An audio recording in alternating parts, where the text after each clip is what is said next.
All right, welcome back to the Audit Guidebook. Today, we are diving deep into something that's, well, a total game changer for any successful audit.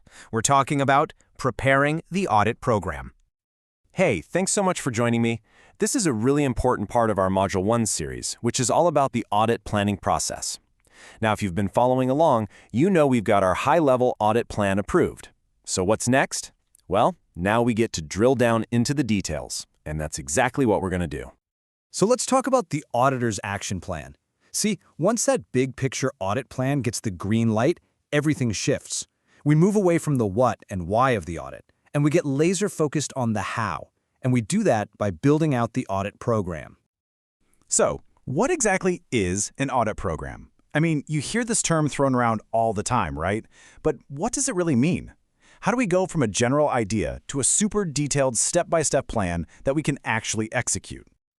Okay, so here's the official definition. Think of it as our documented roadmap. But the most important part, the absolute key, is that its entire reason for existing is to help us gather sufficient and appropriate evidence. This is so much more than a simple to-do list, you guys. It's a strategic weapon, really, designed to make sure every single one of our audit objectives is backed up with solid, concrete proof. I love this quote because it just nails it. A perfect way to think about it is like this. If your audit plan is the architect's blueprint for a new skyscraper, then the audit program is the day-by-day, step-by-step construction schedule. You know, on Monday, we pour the foundation. On Tuesday, the steel frame goes up. It's the auditor's action plan, plain and simple. It makes sure everything happens in the right order, efficiently, and systematically. All right, now that we know what it is, let's pop the hood and look at the engine. What are the key components?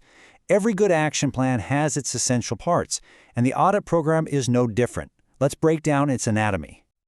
Okay, these 6 things right here, they're the absolute backbone of the whole program. First up, audit objectives. That's the why. Why are we even doing this test? Then you have the audit steps or procedures. That's the what. What specific actions are we going to take? Sources of evidence tells us where to look for proof. Responsibility is simple. Who is doing this specific task? Timing lays out when it needs to get done. And finally, and this is super important, the working paper reference. Think of this as a unique tracking number. It connects our work directly back to the evidence we found, creating that critical audit trail so our supervisors can review everything seamlessly. So, how do we actually put one of these together? Well, it's not magic. It's a really logical step-by-step process that basically turns our risk assessment into a concrete, actionable plan. Let's walk through it together. Step 1, you always start by going back to the approved audit plan and your risk assessment. You got to know where the biggest risks are. From there, you start breaking down your big objectives into small, specific procedures. Then, you decide on the right techniques to use. Are we going to do an inspection? A reperformance? After that, you figure out your sampling methods and what data you need. Then, you assign the work out to your team with clear timelines. And the last 2 steps are absolutely crucial. You document everything and get it reviewed by a supervisor. You have to get that final sign-off before you can even think about starting the fieldwork. No shortcuts here. Okay, theory is great and all, but I know what you're thinking. Show me what this looks like in the real world. So let's do it. We're going to take a look at a super common audit area, the procurement process. Check this out. This table is a perfect example of how it all clicks into place.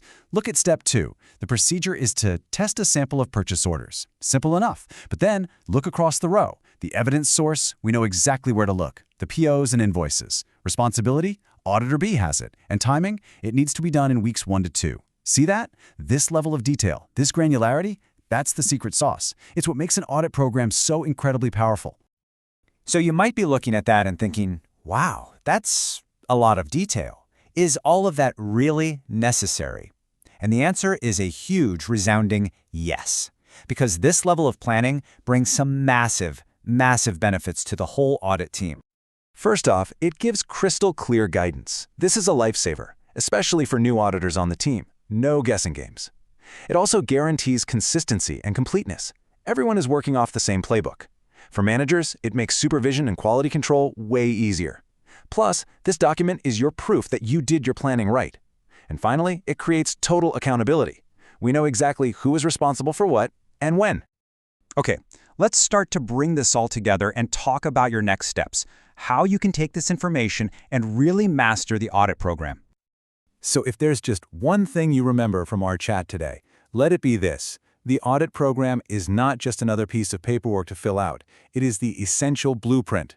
It's what turns a high-level strategy into a systematic, efficient, and successful audit. It's everything. Hey, if you found this guide valuable, if it helped connect some dots for you, could you do me a quick favor? Go ahead and hit that like button and subscribe to the Audit Guidebook channel. It honestly makes a huge difference and helps us keep creating more content for this amazing community of students and professionals. And hey, don't stop here. The audit program is a huge piece of the puzzle for sure, but it's still just one piece. I really want to encourage you to keep the momentum going. Check out the other videos in our Module 1 series that cover the entire audit planning process. It'll give you the full picture. So I'll leave you with a final question to chew on. Based on everything we've talked about today, what's a high-risk area that your next audit program is going to tackle? Think about it. Thanks so much for watching, and I'll see you in the next one.